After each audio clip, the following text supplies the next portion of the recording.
SUV of scooters, adventure tourer of scooters, थोड़ी bike थोड़ा scooter, India का पहला मैक्सी स्कूटर और पता नहीं क्या क्या इसे नाम दिए गए हैं, किस किस तरीके से इसकी मार्केटिंग की जा रही है। तो ये तो हो गई मार्केटिंग की बातें। अब असली बात ये करते हैं कि इस स्कूटर का क्या सेंस बनता है, किन लोगों के लिए सेंस बनता है, किन के लिए नहीं बनता है, क्या इसमें अच्छा है क्या नहीं है। नमस्कार, खमागणी दिव्य सज्जनों, मेरा नाम है विकास योगी, आप देख रहे हैं ऑटो योगी और आज मेरी सवारी हीरो जूम 160 होगी।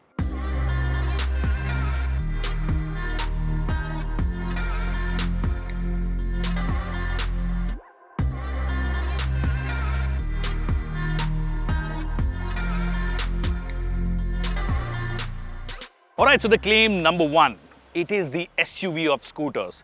वैसे तो इस टर्म को आई थिंक रिवर इंडी ने भी ऑलरेडी यूज़ किया हुआ है, क्योंकि उनका स्कूटर भी जो बड़ा नज़र आता है, बड़े उसमें टायर्स नज़र आते हैं। अब बड़ा स्कूटर होना और बड़े टायर्स होना अगर SUV है तो फिर हर मैक्सी स्कूटर को आप SUV बोल सकते हो। बाकी जो स्कूटर्स होते हैं उनसे अलग नज़र आते हैं और वो अलग नज़र आएंगे भी, क्योंकि मैक्सी स्टाइल ऑफ जो स्कूटर्स हैं वो उसी तरीके के राइडिंग पोस्चर, उसी तरीके के स्टैंड्स देने के लिए बने होते हैं, जो कि आपको रेगुलर स्कूटर नहीं देता है। एक यूटिलिटेरियन जो स्कूटर होता है, कम्यूटर जो स्कूटर होता है, उसमें वो नहीं मिलता है आपको, यहाँ पर मिलता है। तो अगर सिर्फ वो वाला क्लेम है तो फिर it is slightly questionable. But क्योंकि मैंने स्कूटर को चला लिया है, ख़राब रास्ते पे भी चला लिया है, आप हाईवे पे जो आपके बम्स आते हैं, जो पैचेस आते हैं, ख़राब शहर में जो पैचेस आते हैं, तो उस हिसाब से अगर आप देख रहे हो तो गुड़गांव सर्टिफाइड इसको स्कूटर को बोल सकता हूँ। और अगर गुड़गांव सर्टिफाइड कोई भी स्कूटर है, दैट मीन्स वो SUV क्रेडेंशियल्स तो ले सकता है। कोई भी गाड़ी जो गुड़गांव में सर्टिफाइड है वो SUV क्रेडेंशियल ले सकती है। तो उस मामले में इसके जो टायर्स हैं, 14 इंच के जो टायर्स हैं, one of the largest in the segment, काफ़ी बड़ा ब्लॉक पैटर्न है, अच्छी ग्रिप ये दे रहे थे। एक और चीज़ जो SUV से हम एसोसिएट करते हैं, क्योंकि अब SUV बोल ही दिया है तो चेक ही कर लेते हैं, वो है स्टैंस। आप किस तरीके से बैठते हो स्कूटर में। एकदम वाइड सा हैंडल बार है, स्ट्रेट वाइड हैंडल बार, आप एकदम अपराइट स्टैंस में बैठ रहे हो। फुटबोर्ड है आपका, ये आपको दो तरीके से बैठने का ऑप्शन देता है। अगर आप चाहो ट्रेडिशनल तरीके से और एकदम अपराइट तो ऐसे भी बैठ सकते हो, थोड़ी लंबी राइड पे जा रहे हो तो आप ऐसे बैठ सकते हो। सस्पेंशन ट्रैवल की भी अगर बात करोगे तो 97 mm का फ्रंट में सस्पेंशन ट्रैवल आपको मिल जाता है, पीछे की साइड 94 mm का है और डबल साइडेड सस्पेंशन जो हैं, इसके ओवरऑल वेट को भी मैनेज करने में मदद करता है। फिर खराब रास्ते पे भी जा रहे हो तो वो ट्रैवल भी मदद करता है। तो वो एडवेंचर टूरिंग की जब बात आती है कि आपको रिलैक्स्ड होके स्कूटर को चलाना है, तो आप ऐसे पाँव रख के चला लीजिए, आप ऐसे पाँव रख के चला लीजिए, आप बहुत ही कंफर्टेबल रहते हो। ऑल्सो डिस्पाइट द फैक्ट कि it's got the weight 147 kgs के आसपास का इसका कर्व वेट है, if I am not wrong, which is one of the highest. But उसके बाद भी आपको शहर में चलाने में परेशानी नहीं होती है। आज हमने दो लोगों ने एक साथ बैठ के भी चलाया है और वहाँ पर भी मुझे लगा नहीं है कि मेरे को कोई ख़ास परेशानी इस स्कूटर में हुई है। तो उस सेंस में काफ़ी उन लोगों को ये केटर कर पाएगा जिनको चाहिए कि वो एक शहर से दूसरे शहर जाएं। जनरली स्कूटर्स के साथ में ऐसा नहीं करते हैं, जैसे करने वाले लोग कर देंगे, I am sure comment section में आके कई लोग बोल देंगे कि हमने तो किया हुआ है। जी हाँ, बिल्कुल कर सकते हो आप, पर क्या कंफर्टेबली कर सकते हो, this is what this scooter is trying to offer, कि आप कंफर्टेबली कंफर्ट पोजीशन में आप राइडिंग पोस्चर में एक शहर से दूसरे शहर, जयपुर से दिल्ली, दिल्ली से चंडीगढ़, मुंबई से पुणे, इवन लॉन्गर डिस्टेंसेस वो आप इजीली कर पाओगे। वो कॉन्फिडेंस जो है वो राइडिंग स्टैंस में भी आ रहा है, वो ग्रिप भी आपको दे रहा है, खराब रास्ते आगे तो हैंडल भी अच्छा कर रहा है। इनफैक्ट हाईवे पे जो अंडुलेशंस आते हैं, और महाराष्ट्र में तो ज़्यादा सीमेंटेड पैच ही हैं, तो जहाँ पर ख़राब है वहाँ पर बहुत ही ख़राब मामला है। वहाँ पर भी दो लोग जब हम बैठे थे तो एकदम कंफर्टेबली हम यहाँ पर आए हैं। द ओनली इशू जो अगर आप पिलियन के साथ में ट्रैवल कर रहे हो वो ये कि पीछे वाली जो सीट है, मतलब पीछे जब बंदा बैठेगा, ये अगर आप बहुत चौड़े हैं तो हो सकता है आपको थोड़ा सा अनकंफर्टेबल लगे, पर ओवरऑल दो लोग इस स्कूटर में आसानी से चल सकते हैं, चला सकते हैं, कहीं कोई दिक्कत नहीं है। अब जब मैंने बैठने की बात करी थी तो एक और चीज़ आपको दिखा देता हूँ, वो ये है कि सीट हाइट जो है 787 mm की है। तो अगर आपकी हाइट मेरी जितनी भी है, I am not a tall person, I am about 169 centimetres to be precise, और मेरे जैसा बंदा भी जो है वो आराम से अपने दोनों पाँव टिका पा रहा है। तो वेट होने के बाद भी मूव करना, आगे पीछे करना बहुत आसान हो जाता है। वेट होने के बाद भी जब आप चलना शुरू करते हो तो वेट आपको फील नहीं होता है, इनफैक्ट स्टेबिलिटी आपको फील होती है एट एक्सट्रीमली हाई स्पीड्स भी। 80 to 90 kmph भी अगर आप चला रहे हो तो काफ़ी बढ़िया स्टेबिलिटी ये आपको ऑफर करती है। एक वो चीज़ हो गई, और एक चीज़ जो ज़्यादातर लोगों को पसंद आती है किसी भी मैक्सी स्कूटर में, वो उसका स्टाइलिंग। और स्टाइलिंग के मामले में मेरे को लगता है कि बहुत अच्छा काम किया है इन्होंने। जो टिपिकल मैक्सी स्कूटर से आप उम्मीद करते हो कि एक एग्रेसिव सी स्टाइलिंग आपको चाहिए, एक बल्क चाहिए, वो बल्क आपको सबसे पहले तो ये अपरेंस से मिल रहा है, जो कि एडवेंचर जो टूरर्स होती है उनसे इंस्पायर्ड इन्होंने बोला है। एलईडी हेडलैम्प वगैरह भी मिल गए हैं, विंडशील्ड भी बड़ी अच्छी खासी लगती है, सिग्निफिकेंटली बड़ी लगती है। इनफैक्ट इसमें दो ऑप्शन है, अगर आपको और भी ज़्यादा ऊंची विंडशील्ड चाहिए तो आप उसको ले सकते हो, उससे ड्रैग कोएफिशिएंट और कम होता है, ऐसा कंपनी का भी कहना है, और होगा भी ऑफकोर्स। अगर आप हल्का सा और ऊपर करोगे तो एयर फ्लो थोड़ा सा बेटर तरीके से पास होगा। डिस्क ब्रेक की भी अगर आप बात करोगे तो द लार्जेस्ट आप बोल सकते हो। आई एम नॉट श्योर एयरॉक्स में कितना आता है, बट 240 mm का डिस्क ब्रेक है, one of the largest. Single channel ABS मिलता है क्योंकि पीछे की साइड आपको डिस्क ब्रेक नहीं मिलता है। इनफैक्ट जो ड्रम भी है, ड्रम का साइज भी अच्छा खासा है, 140 mm के आसपास है, तो प्रेजेंस है।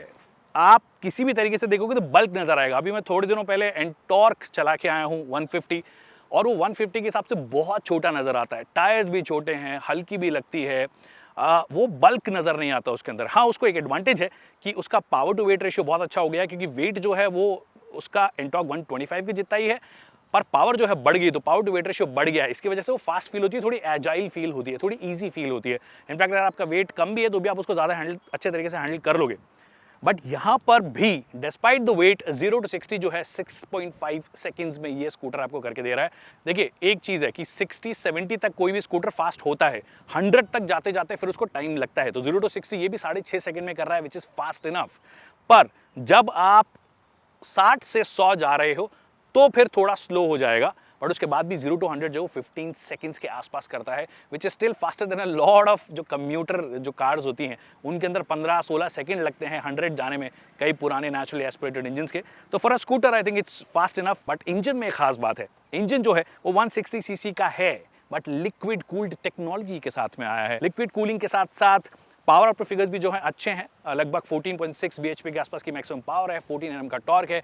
टॉर्क की अवेलेबिलिटी जो है नीचे से ही अगर आप बात करोगे, मतलब शुरुआत से ही आपको ठीक ठाक एम्पल मिल जाती है, जो कि इजी कर देती है स्कूटर को चलाना। ये i3s तो मैंने बंद कर दिया, क्योंकि अगर आप i3s के साथ में चलाते हो तो वो रैंडम जगहों पर बंद करता है। जैसे कार्स में इंजन स्टार्ट स्टॉप वाला नहीं होता, ऑटो इंजन स्टार्ट स्टॉप, उसको भी मैं बंद ही कर देता हूँ, क्योंकि वो रैंडम जगहों पे कई बार आप कोई स्पीड ब्रेकर क्रॉस कर रहे हो और वो बंद हो गया, ऐसा ही इसके साथ भी हो, तो मैंने वो बंद ही कर दिया। बट वो फ्यूल सेविंग की एक टेक्नोलॉजी है, अगर आप चाहो तो उसको इस्तेमाल कर सकते हो। बाकी चीजें, फ्रेम की बात कर लेते हैं। स्पाइन फ्रेम इसको बोला गया है, इसेंशियली सेम तरीके का फ्रेम मोस्ट मैक्सी स्कूटर्स में हम देखते हैं, वैसा ही फ्रेम इस्तेमाल हुआ है। बट अच्छी बात है, रिजिडिटी का ध्यान रखा गया, रीइंफोर्स मटेरियल्स का इस्तेमाल किया गया है, जिससे कि वो सेफ्टी जो है उसको मैच कर पाए। Also because the overall scooter has the weight, so the frame has to support it as well, तो वो चीज़ों का ध्यान रखा है इन्होंने। अब टू व्हीलर्स में कोई सेफ्टी की रेटिंग, क्रैश टेस्ट रेटिंग तो होती नहीं है, बट मटेरियल्स अच्छे इस्तेमाल किए। कास्ट एल्यूमिनियम स्विंग आर्म है, कास्ट एल्यूमिनियम के आपके फुट रेस्ट हैं। बटन्स की क्वालिटी भी जो है ठीक मुझे नजर आई है, थोड़ी सी और बेटर हो सकती थी, क्योंकि इस प्राइस पॉइंट पे आप थोड़ा और उम्मीद करना शुरू कर देते हो। और ये जो आपको स्क्रीन दी गई है वो एक्चुअली छोटी है, कलर TFT नहीं है, ब्लैक एंड व्हाइट है। टर्न बटन नेविगेशन बाकी सब चीज़ें सपोर्ट करती है, कई सारी चीज़ें आप यहाँ से देख सकते हो। बट स्क्रीन जो है, जैसे टर्न बटन नेविगेशन के हिसाब से थोड़ी बड़ी स्क्रीन चाहिए होती है, वो नहीं है। ट्रिप सेट करना हो, Bluetooth connectivity, instant fuel economy, ये कई सारी चीज़ें आपको दिखाती है। फ्यूल इकोनॉमी की जहाँ तक बात है तो देखिए, ये स्कूटर आपको लगभग 30 से 32 kmpl की फ्यूल एफिशिएंसी दे देगा अगर आप आराम से चलाओगे। बहुत ही आराम से चलाओगे तो 35 जा सकते हो, बट एक्सपेक्ट 30 से 35 के बीच में कहीं भी। अब देखिए, इसमें एक तो इंजन किल स्विच बटन नहीं आता, तो आप इसको पूरा घुमाइए। जो आपको नॉब नज़र आ रही है, इससे बहुत सारी चीज़ें होती हैं। सबसे पहले अगर आप इसको राइट में घुमाओगे तो स्कूटर ऑन हो जाता है आपका, मतलब अब बस आपको इंजन स्टार्ट करना है और जाना शुरू कर देना है। ऐसे लेकर आओगे तो ये बंद हो जाएगा। इसको एक बार और घुमाओगे, हल्का सा पुश बैक इफेक्ट आएगा, उससे आपका जो फ्यूल आपको फिल करना हो तो मतलब बाहर ही दिया गया है, कहीं पे सीट के नीचे नहीं दिया गया है। 7 लीटर का फ्यूल टैंक मिलता है बाय द वे इस स्कूटर में। फिर अगर आपको हैंडल लॉक करना हो तो ये देख रहे हो, ये पार्ट जो है ये स्टैटिक रहता है, और ये जो हैंडल है ये सिर्फ मूव करता है, ये ऐसे मूव करेगा। और मैं इसको जब इस तरफ घुमाऊंगा दबा के, पुश करके, ऐसे ये आपका लॉक हो गया। अब आपको बूट एक्सेस करना हो तो उसके लिए डेडिकेटेड आपको यहाँ पे ये बटन दिया गया है, उसको जैसे आप दबाओगे तो यहाँ पे बूट है, लगभग 22 लीटर का बूट है। एक छोटा हेलमेट इसमें आ जाएगा, और ज़्यादा सामान इसमें आएगा नहीं। इसके अंदर USB नहीं, क्योंकि USB एक अलग जगह दी गई है, मैं आपको दिखाता हूँ थोड़ी देर में। बट इतना बड़ा आपके लिए बूट यहाँ पे नज़र आ गया है। उसके अलावा क्या है, उसके अलावा देखिए, स्कूटर को एक बार ऐसे कर लिया हमने, और ये जो दिख रहा है आपको यहाँ पे, ये एक हिडन कभी स्पेस या जगह है, बहुत डीप है एक्चुअली। अब देखिए मेरा हाथ जो है अच्छा खासा चला गया, तो कई चीज़ें खो भी सकती है। यहाँ पे आप की रखना हो तो आप की रख सकते हो। फिर अगर आप इसके अंदर से निकालोगे तो ये यूएसबी पोर्ट आपको नजर आ जाती है। अगर आप टाइप ए से अपना फ़ोन चार्ज करना चाहते हो तो रख दो, और यहाँ पे सिक्योरली सेफली आप इसको रख सकते हो। तो ये हो गया बंद। हालांकि इसकी क्वालिटी थोड़ी सी बेटर हो सकती थी, ऐसा थोड़ा फ्लिमजी ये नजर आता है। इनफैक्ट ये जो बटन है ये वाला नॉब वाला बटन भी जो है वो थोड़ा सा फ्लिमजी नजर आता है। तो जो चाबी है आपकी वो, उसमें 3 बटन आते हैं, इसको जब दबाओगे बूट एक्सेस कर सकते हो। फाइंड मी वाला एक फीचर भी आता है, ये आवाज़ आपको सुनाई दी होगी, ये आवाज़ आपको आएगी, आप इसको ढूंढ सकते हो। फिर एक और दिया गया है, अगर आप उसको जोर से दबाओगे तो आपकी लाइट्स ऑन हो जाती है। एक से ब्लिंकर्स ऑन होते हैं टेक्निकली, और एक से लाइट ऑन होती है और साथ में साउंड करता है। तो ये ओवरऑल कहानी मैंने आपको बता दी है कि क्या क्या मिलता है। अब राइड की ओवरऑल बात कर लेते हैं कि मेरा राइड का एक्सपीरियंस कैसा रहा है। अगर आप रेगुलर रोड्स पे चला रहे हो, अगर आप हाईवेज पे चला रहे हो, हाईवेज पे कैसे भी रास्ते हो, खराब रास्ते हो, सही रास्ते हो, कैसे भी रास्ते हो, आप कॉन्फिडेंट हमेशा रहते हो। बट जो सबसे इंटरेस्टिंग चीज़ लगी वो ये कि ये जो टायर्स है ना, वो छोटे मोटे गड्ढे जो है ना, उनको तो ब्रेकफास्ट में खा जाता है। मतलब आपको पता ही नहीं पड़ेगा। सस्पेंशंस प्लस टायर्स जो हैं इतना बढ़िया तरीके से काम करते हैं, इतने खूबसूरत तरीके से काम करते हैं कि आपको लगेगा ही नहीं कि आपको अननेसेसरी ब्रेक भी करना है कहीं पर। छोटे मोटे आ रहे हैं तो आप यूँ बस निकल जाओ, आप कहीं कोई दिक्कत ही नहीं है। उस लिहाज से, राइड क्वालिटी के लिहाज से, जो इसका क्लेम है स्कूटर का, वो ये आसानी से करता है, बढ़िया तरीके से करता है। फ्रंट ब्रेक्स जो बहुत अच्छे से काम करते हैं। रियर ब्रेक्स तो एक्चुअली कोई खास काम के मुझे लगे नहीं, क्योंकि अगर आप सिंगल चैनल एबीएस की स्कूटर या मोटरसाइकिल चला रहे हो तो हमेशा इंश्योर कीजिए कि आप फ्रंट वाला ब्रेक ही यूज़ करें, आपकी सेफ्टी के लिए भी बेहतर है। इंजन कुछ कुछ जगहों पर हार्श फील हुआ, कई कई जगह पे वाइब्रेशंस फील हुए, जैसे कि जो इनिशियली जो 30-40 kmph तक की जो स्पीड है, वहां पर वाइब्रेशंस आपको फील होते हैं। वाइब्रेशंस आपके इनफैक्ट हायर स्पीड्स पे कम हो रहे हैं। जब आप 60 to 80 के आसपास हो, 50 से 80 कर रहे हो, तो वहां पर वाइब्रेशंस सेटल हो जाते हैं, आप ज्यादा कंफर्टेबली इस स्कूटर को चला पाते हो। और जो हल्के फुल्के आपके हैंडल बार पे वाइब्रेशंस आ रहे थे, वो वाइब्रेशंस हायर स्पीड पे, हायर आरपीएम्स पे कम हो जाते हैं। स्लो स्पीड्स पे वो आपको फील होता रहता है। मतलब it's not going to be your most refined engine, but it is something जो आपको रॉ फील देता है। अगर आपको रॉ फील वाली आदत है तो आपको शायद ये स्कूटर पसंद आएगा, और हायर स्पीड्स पे थोड़ा सा बेहतर डेफिनेटली ये मुझे लगा है। बाकी हैंडलिंग वाइज इधर से उधर जाना है, हमने फास्ट स्पीड्स पे भी इधर से उधर करके देखा है इसको। शार्प अगर टर्न्स आ गए हैं वहां पर आप कॉन्फिडेंट रहते हो। आप ये स्कूटर जो है कंपोज रखता है अपने आप को, वो कंपोजर मेंटेन करता है, and that makes it an enjoyable scooter to ride. अगर आपको लंबे डिस्टेंस पे जाना है तो आप जाइए, काफ़ी सारी एक्सेसरीज भी मिल जाती है, टॉप बॉक्स भी मिल जाता है, वो आप इससे कर सकते हो। उसके लिए मैं डेफिनेटली बोल सकता हूँ this is one of the best that we have right now. अब एंड कर लेते हैं। 1,48,000 इसकी प्राइस है इस स्कूटर की। 1,48,000 प्राइस थी जब जीएसटी में जो चेंजेस नहीं आए थे, संशोधन नहीं हुआ था। अब संशोधन हो गया है, 28% से सीधा 18% पे आ गए हैं। दैट मीन्स लगभग 10% प्राइस जो है मैं इजीली उम्मीद कर रहा हूं। तो अगर आप वो कैलकुलेशन करो, plus if Hero decides to go slightly aggressive, क्योंकि एंटॉर्क 150 जो है वो 1,19,000 पे ही लॉन्च हो गया है। उसका ऊपर वाला वेरिएंट लगभग 1,25,000 1,30,000 के आसपास आता है। एग्जैक्ट जो मैं क्लियरली मेंशन कर दूंगा। बट अगर उसको बीट करना है, जो थोड़ा बहुत भी मोमेंटम अगर वो ले, तो इनको भी प्राइस के मामले में एग्रेसिव जाना चाहिए।